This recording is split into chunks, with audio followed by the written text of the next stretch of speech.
Good morning, everybody. Stolen Bear here. Thank you for everybody for watching and subscribing. I really appreciate that. Day 3 of the Shakedown. I did stay at the Black Gap shelter last night. It's a good thing I did too, because right after I finished recording, it started raining hard, and didn't let up all night. As I look around the camp too, I noticed a few extra down branches from the trees, so I didn't want, it was almost 5 o'clock at that time. I'm glad I didn't set out because it gets dark about 6 anyways, so I would have pretty much had to start setting up camp right away, and in the rain that would have been a good test, but not one I really need to endure at this point. So it rained all night. The shelter blocked the wind pretty good. I think I stayed on the right side of it because I could hear it howling all around, but I didn't get uncomfortable at all during the night. Stayed really warm. I had my puffy jacket sitting aside just in case if I needed it. Never needed it once. I did sleep in this fleece last night, and just a pair of long johns below. And even during the middle of the night, I had to unzip this, and even in the morning, I took it off and then put it back on before the early morning cold. So we're going to get ready. We're going to go up to Spring this morning. The fog hasn't lifted yet, so I don't think the sites are going to be very abundant at Spring this morning either. So I'm going to get everything packed up and move it out to Springer Mountain. Okay, to add on to the last segment is I did hang up my clothes overnight to dry out, and I think they're just as wet this morning as they were yesterday. So I will get the experience putting on those wet, cold clothes before heading out to hike. So got to do it. Number 2, before I put on the wet clothes. I may not feel like talking after that. I was hoping to get my AWOL guide before leaving. In fact, I think it arrived the day that I did leave. But so that I could test it out and use it up here. But I did use the Guthooks app yesterday, and it was fairly accurate. It was good information about what lied ahead, where the water was, where tent sites were. One time it had me 37 feet off the trail, the other time 64 feet off trail, and I was standing right next to a blaze. Walked a few feet and it put me right back on the trail. So if you see that, move a little bit and then see if it readjusts and puts you back on the trail before you start figuring that you're lost and start looking for the trail. I like it so far, and I'm most likely going to purchase the whole trail before I leave. So I'm getting ready to take off. I'm finding that it's taking me a little bit longer to organize my gear in the morning. I have to come down with a systematic way of doing that. The other thing is about putting on the wet clothes. It's kind of like jumping in the swimming pool for the first time. It's cold initially, but then you let your body temperature warm the items. It still feels a little wet, but I feel warm at least. Initially everything was freezing and I could feel the chill, but after a moment or two I got warm again. So it's kind of an uncomfortable feeling, but something I can deal with on that. I am wearing the rain jacket today, not so much for rain, but to cut down the wind. It's still very windy out. I don't know if you can hear it or not. I'm kind of down a little bit. When I get up on the trail itself, it's much windier up there. So I'm gonna head out. Even with the debris all over and the fog, it's a beautiful place. I'm happy to be here. It's a little cold. The wind has died down a little bit, but you can tell there's going to be a lot of maintenance that needs to be done on the trail.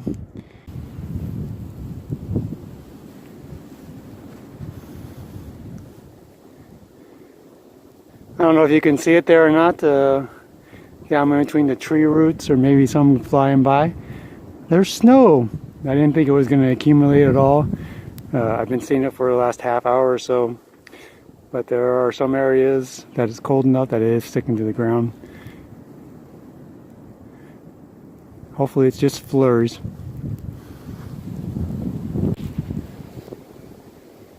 Oh, looks like my lens is fogged. But hopefully you can see the ground. The higher I get, the more the snow is sticking. Maybe you can see a few flakes go by the camera as well.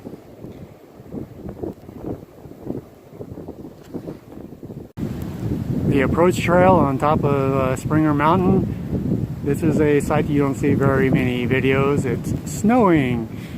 So that's what you get for coming in January. Here we are, Springer Mountain, elevation 3782.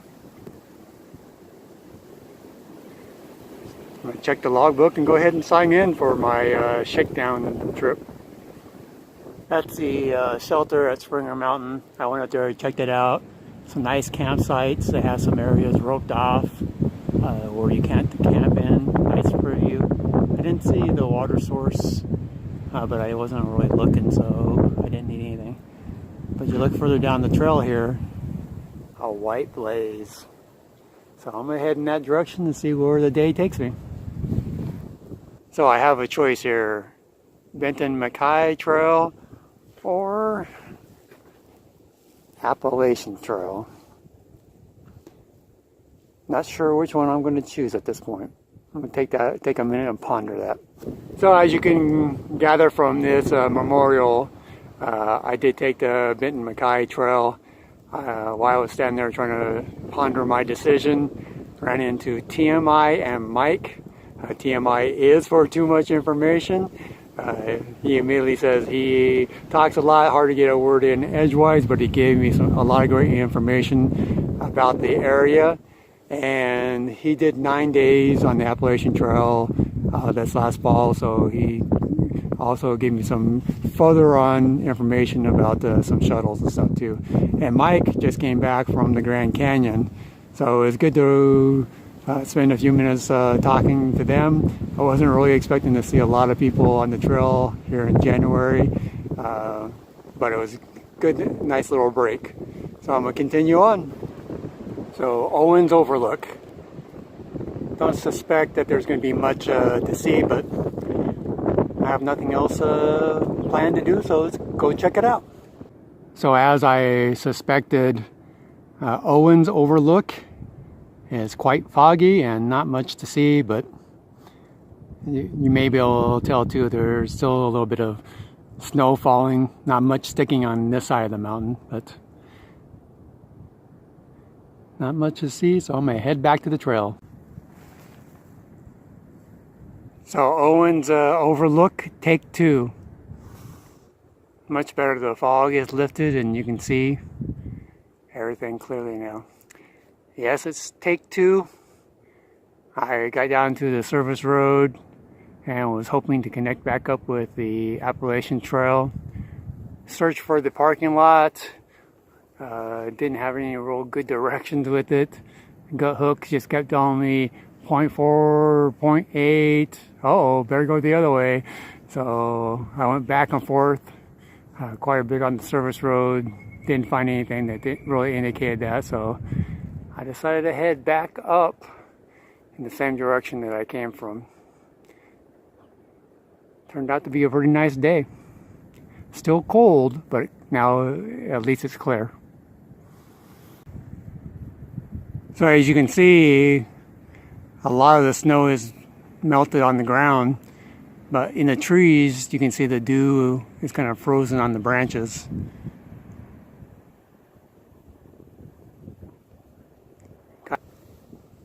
Another example of the ice on the trees. It's pretty neat. My view from Springer this afternoon, much better than this morning. My battery's getting low, so I'll cut this pretty short. I'm standing here behind the tree to block the sun. Now look at that. You can see the top of the trees here still have a little bit of ice on it. Tell me that doesn't give you trail fever in the middle of January.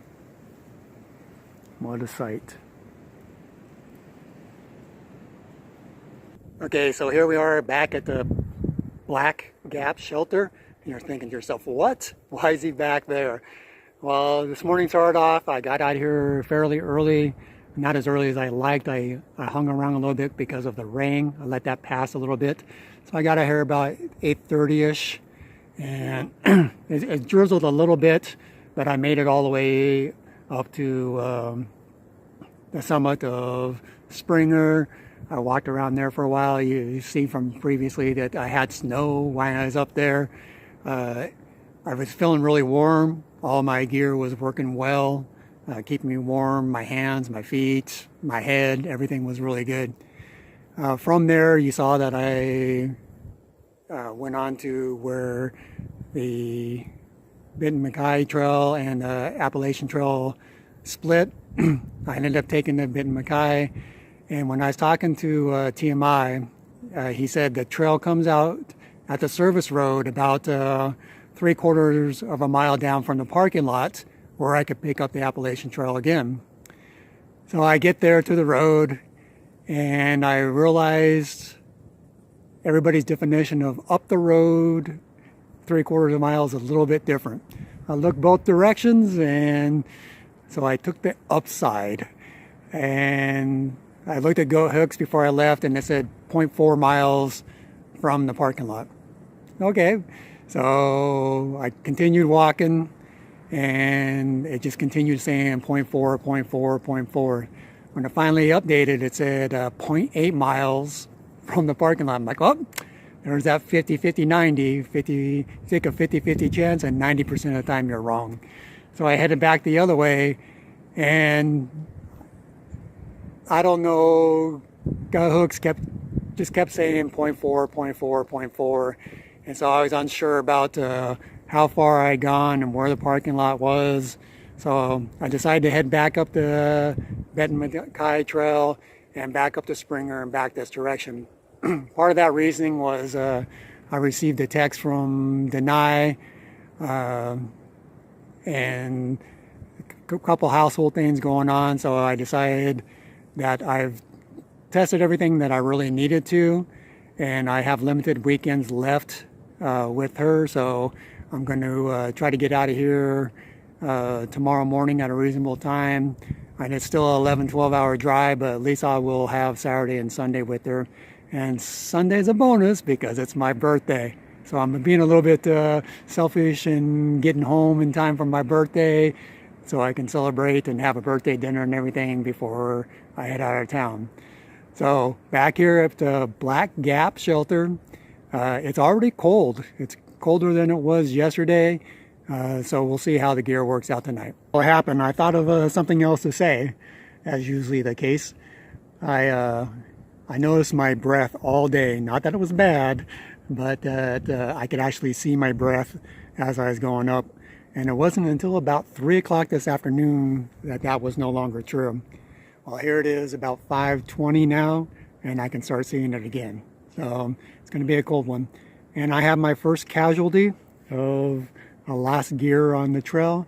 Somewhere along the line, I lost my Aquamira. I see a little, the zipper was down a little bit and it's not there. Hopefully I just misplaced it, but I'm pretty sure I put it back in the same spot. So casualty number 1. I hope this comes out. A lot of times the colors won't come out, especially if it's this dark.